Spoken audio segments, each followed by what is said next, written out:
Hello, I'm Richard Raffan. A lot of people I notice online are making bowls out of the end of a log, rather like this piece here, bark all the way around. There are several reasons why that's not a particularly good idea unless they're very small bowls. So I'll just take you through those, show you how to cut a log like this where you can get a decent bowl out of it, and then I'll make one. Before we have a closer look at this, let's see what happens to a log as it dries. Now I've got here, this is a half log, as you can see. It's a piece of maple. I cut it along the pith. The pith is the centre of the tree, and around the pith you have growth rings. So we'll just draw in a few fake ones here. And what happens, as wood dries, the moisture comes out of the wood. Now there's more moisture in that growth ring all the way around than there is down in here. So as that shrinks, you're going to get splits from the outside. But often what happens is just one big split opens up from the centre. The one thing you can pretty well guarantee with almost every wood as it dries out is that it will split from the pith. So we look at this piece of pear, which is a much denser timber. It might hang together, but there is a little split there from the pith. So what I would do with this bit is cut it through the pith, and then I start looking at blanks after that.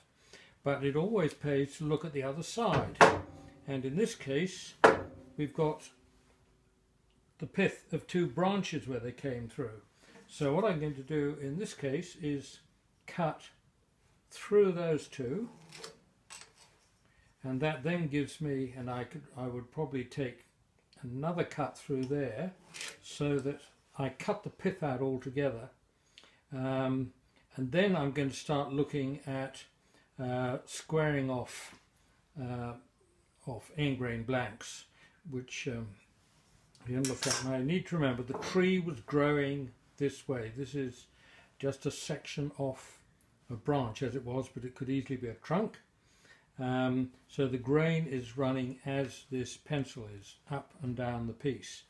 So this is hard grain, much more difficult to work that than it is going in from the side. So that's one reason why you generally don't work into endgrain. But first we'll just deal with the splitting problem. So with this one I'm going to just take a cut across here.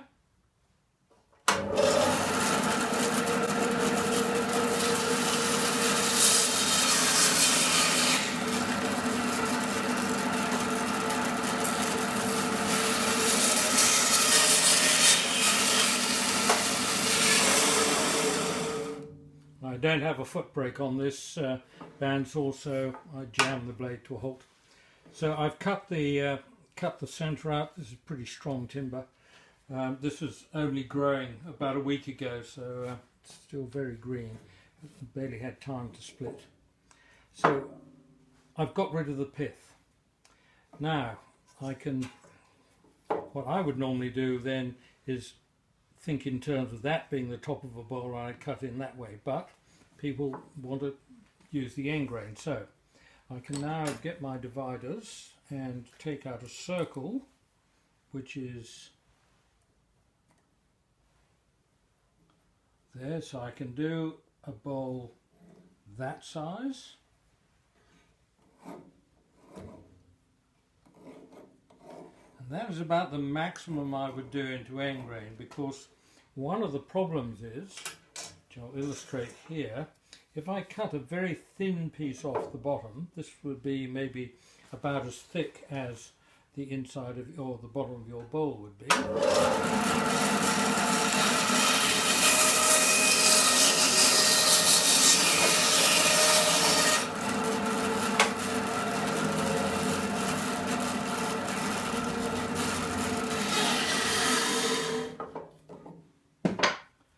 So if you get the endgrain like this, it's extremely easy to break, which means that if that's in the bottom of your bowl, this wood's pretty strong, but it's very easy to just kind of poke a hole through the bottom. So it's not very strong in the base if you have end grain in the bottom of the bowl. So we're going to cut this out now. I can cut this as a circle.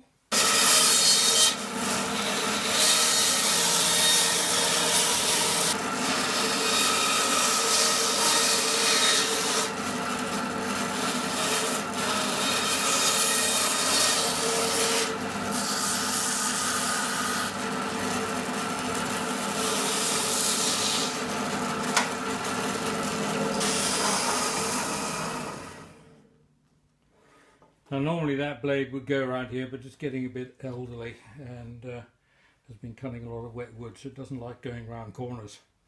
So we'll now take this to the lathe. The intention here is to make a small footed bowl. Now I would normally mount this up because I've got a number of chucks which could grip this, so I could put that into there, bring up the tail center and turn it round. I'm going to assume that you don't have a range of chucks, that you've just got the one, so we're going to start off between centers.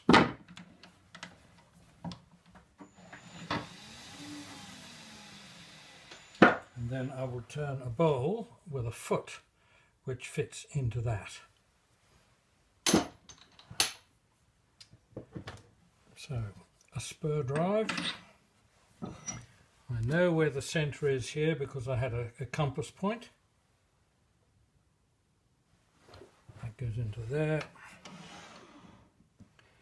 And then I spin it up so the face at the drive end is going to run without wobbling too much. Yep, it'll be okay. So the aim now is to get this so that I can put it on a chuck, and in order to do that I'm going to have to turn this round and then get a foot on it. So I'm going to do all that with a skew chisel. Use the tool for peeling cuts. Tool flat on the wrist, just raise the handle to get the tool peeling. This is not a scrape where you're sticking it straight in. Sounds horrible, doesn't do the job. So just below the surface of the wood.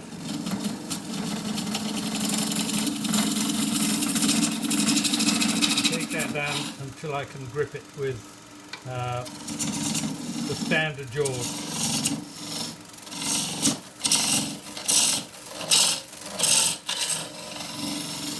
Now you could also do that with a spindle gouge.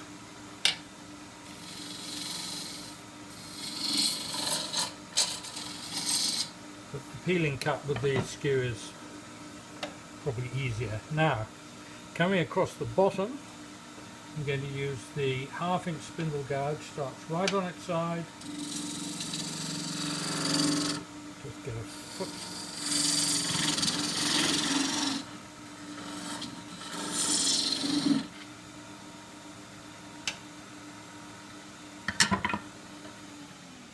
And that allows me to start getting this into a chuck.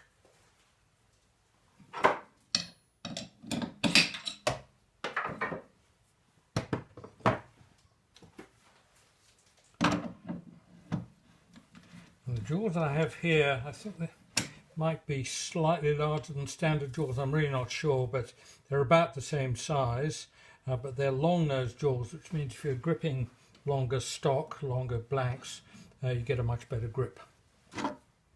And I need to know what diameter that is, and I actually have some calipers set for that diameter.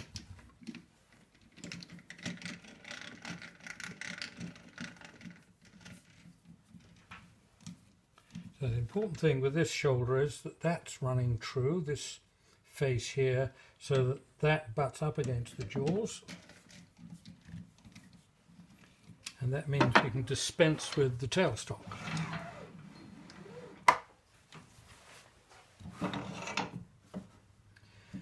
So the next thing is going to be to make a bowl-shaped bowl. But we'll true this up first and then true up the bottom.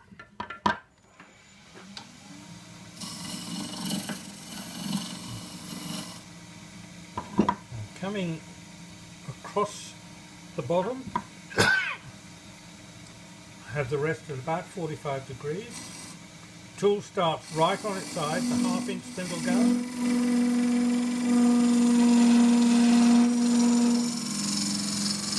You roll it very slightly anti-clockwise to get a better shaving.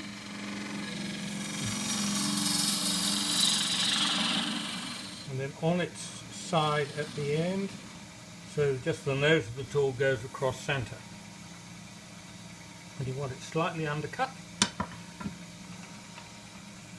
Now, marking the diameter of the chuck, that is where centre is. And I'm going to make a mark with the left point so it lines up with the right point. And I'm going to get this grossly wrong to start with. So that's where my mark is. I now need to move the left point over half this distance.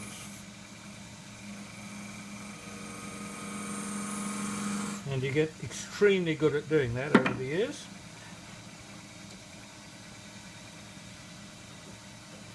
Now I can start to, that's going to be the diameter of the base, and that will fit into the chuck, and the chuck tools won't leave a mark because it's the right size for the chuck.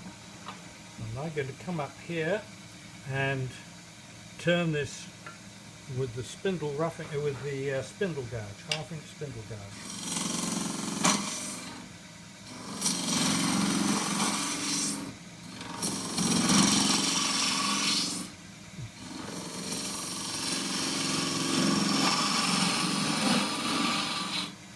Almost down to the right size for the foot. Now the grain is running this way, parallel to the lathe axis. You're going to have a very small foot because the strength of the wood is going that way. And I'm going to peel the foot with the skew. The skew is flat on the wrist.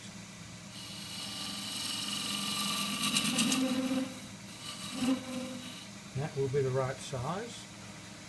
I need to make sure that's flat at the bottom, which it isn't at the moment. That's slightly higher in the middle. So I'm going to get the spindle gouge, ride it on its side to start with, then roll it very slightly anti-clockwise and go slowly into the middle, remembering the wood's moving slower and slower and slower as you get to the middle. And don't push, because if you push suddenly, you'll pull a bit of the end grain out. Now I'm also going to get at that. I've got a curved edged radius edge to my skews, and I can just use that flat and just go very, very gently and stroke it, and you get this nice fluffy stuff off. Now, I'm going to make the bowl.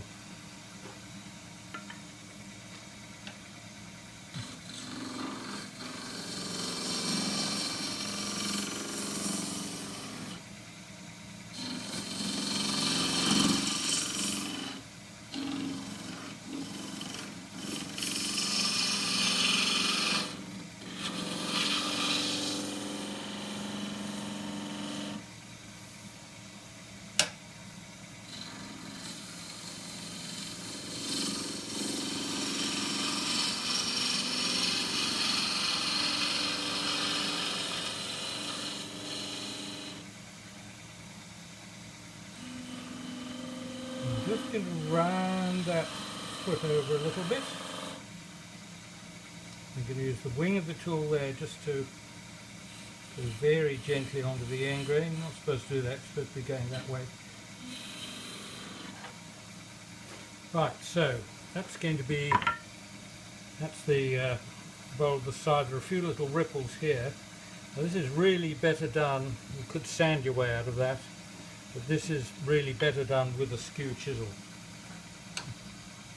I'm going to use the short corner of the skew chisel.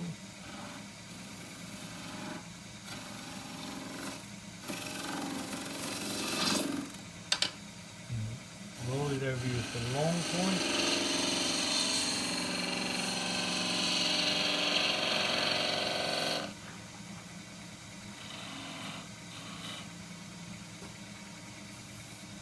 And I'm going to use a peeling cut just to round over the top.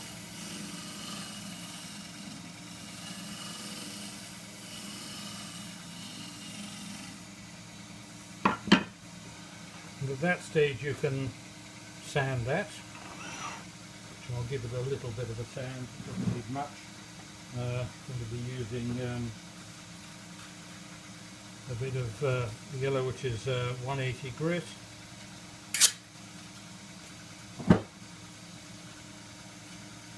This is very wet timber, this, so it's going to be a bit tricky to sand at the moment.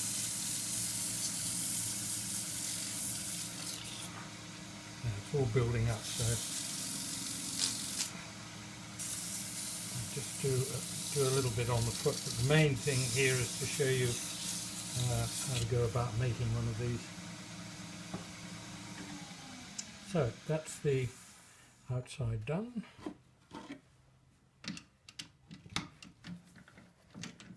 Now this is wet wood, and the metal on wet wood generally will mark it, so I've got a bit of plastic here which will just prevent the wood from prevent the metal from marking the wood, basically.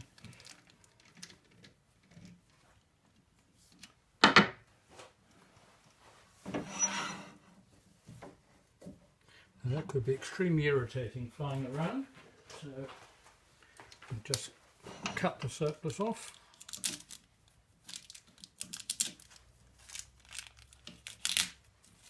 Normally I've got little bits of plastic lying around for this kind of thing, but I haven't done this for a long time.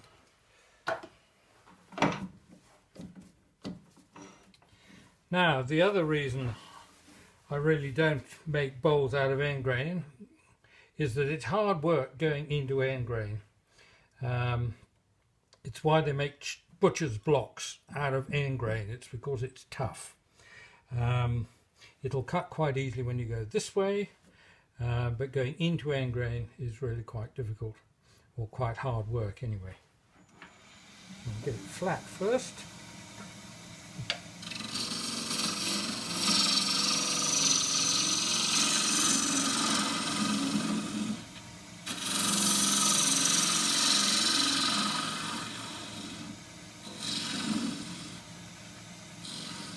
And it's useful to have a depth hole so you don't go too far.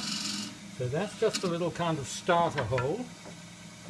And then I have a 1/4 inch drill with grooves on it. I find the groove, watch it like a hawk, and push into that mark.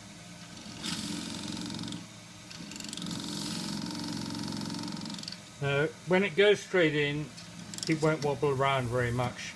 If you get it off at an angle, the handle will be going round and round, and you stop and just make true up the hole, basically, so you can so the drill doesn't rattle around. Now from here you can go in as you would with a bowl, just pushing the tool in. It's much easier if you come back out, and there's a whole video on how to do that, hollowing into endgrain. You can also use the side of a gouge and pull it out that way. Now, if you haven't done very much endgrain work, you'll probably find it easier to use a round nose scraper, and if you've got a hole up the middle, that helps you start. Now I've dropped the handle a little bit so that This is a fairly thick tool. It's 3/8 of an inch thick, 9mm. That's just a shade too high. The important thing here is that the top of the tool, when it interacts with that's a good illustration of what can happen because I wasn't holding the end of the handle. The pressure on the end grain will go on the tool and it'll just lever it up. So you want to have the tool pitched down very slightly when it's cutting right on the end grain centre. Now you can hear it's hard work going that way, but you can come out that way.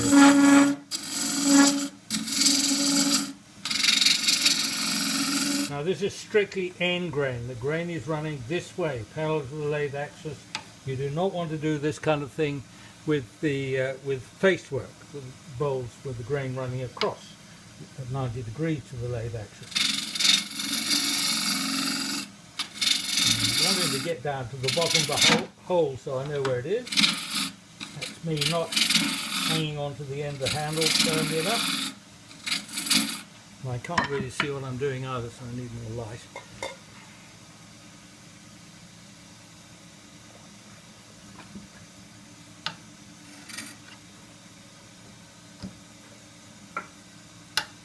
Rest up down. So that's a long way down there. Right, so I'm down to the bottom.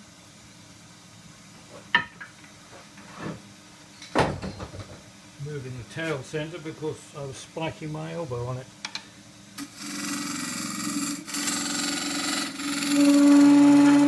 So when you get vibration, you can support the other side of the cut. The other side, that where my finger is.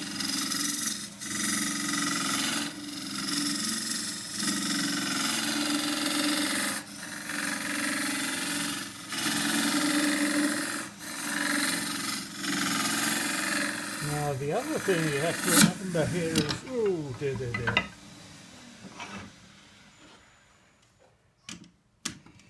You'll probably have a few of those, so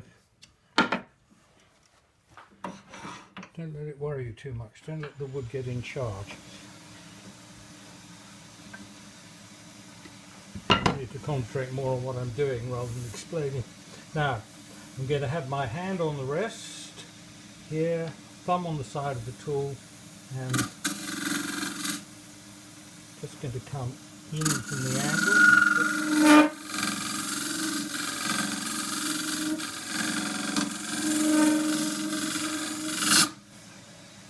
And that skid is because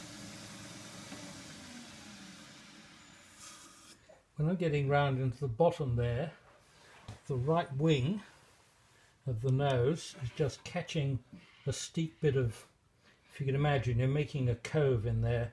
There's just a bit too much edge in contact with the wood at once, and that's what causes it to grab.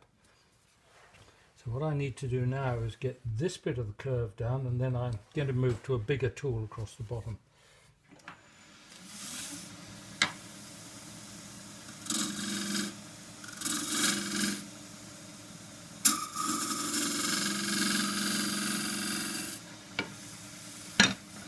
And this is a 1 inch, that was a 3/4. This is a 1 inch round nose guide.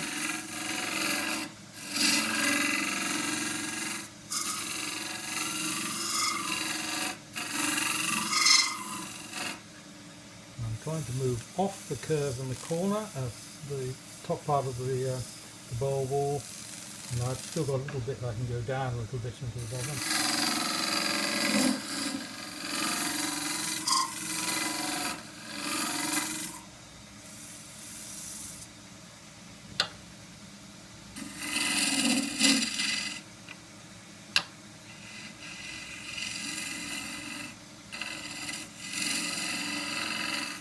There's always a problem when you're right in the bottom of a piece like this. Oops, just want it in reverse. Just need it to go a little bit so I can mark where centre is. So if you're not sure, that's it. Now the little bump develops because you think you've got centre and you push the tool and it just, the tool's not at centre, so it makes a little kind of cone. So what you have to do is come up from underneath that, to just drop the handle a little bit and sweep the tool away. You don't need to push forwards, it's just a question of dropping the handle. Handle and move away.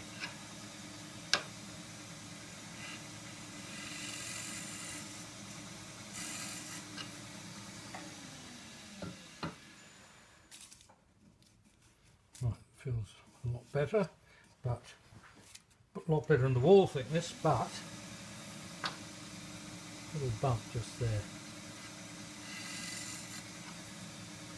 And that's it as far as the turning goes.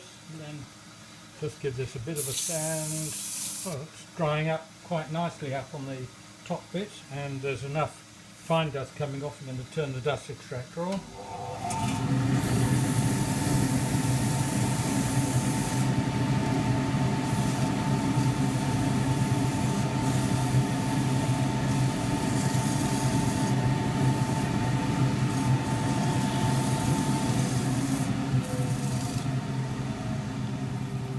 This will sand much more easily in a few minutes once it's air dried a bit, and then you sand and finish that.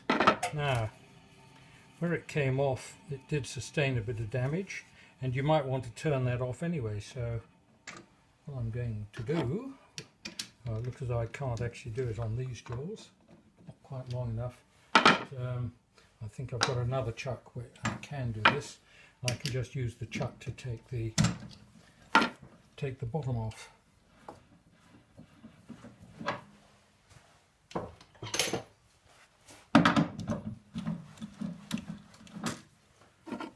So it's going over these jaws.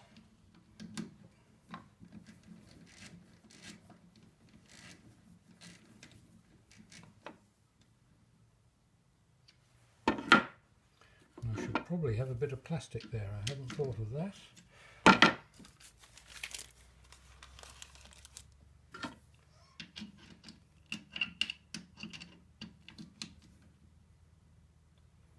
I've got to be very careful here not to tighten it too much, because the grain, it's like my fingers, it's running this way, and if you put any kind of pressure outwards, it's just going to split it, which is another very good reason why you don't generally make larger bowls out of end grain.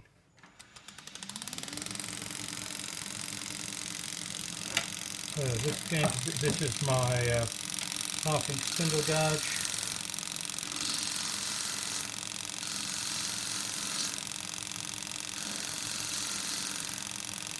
And just turn a different kind of little foot on it, and get the tool right in on its side, in onto there.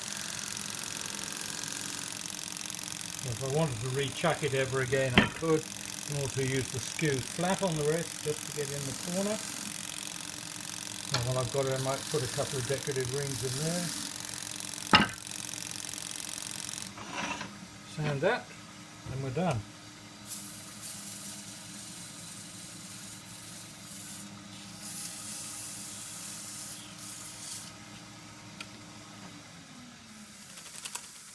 Now, with a bit more time, you'd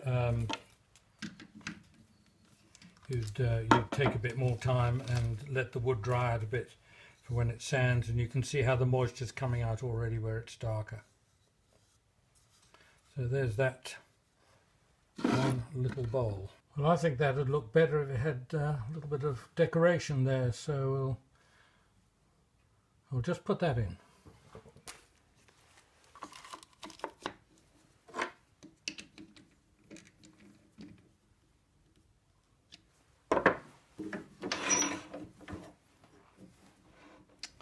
So, skew chisel, 3/4 inch skew chisel.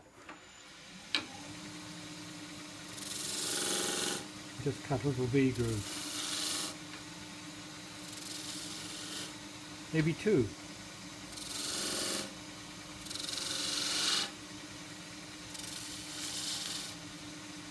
But not 3, then they start having to be balanced.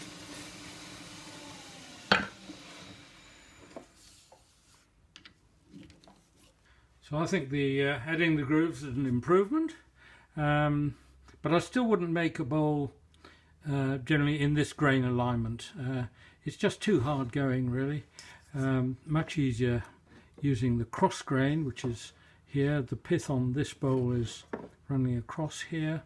They're very similar, but generally this one has more interesting grain.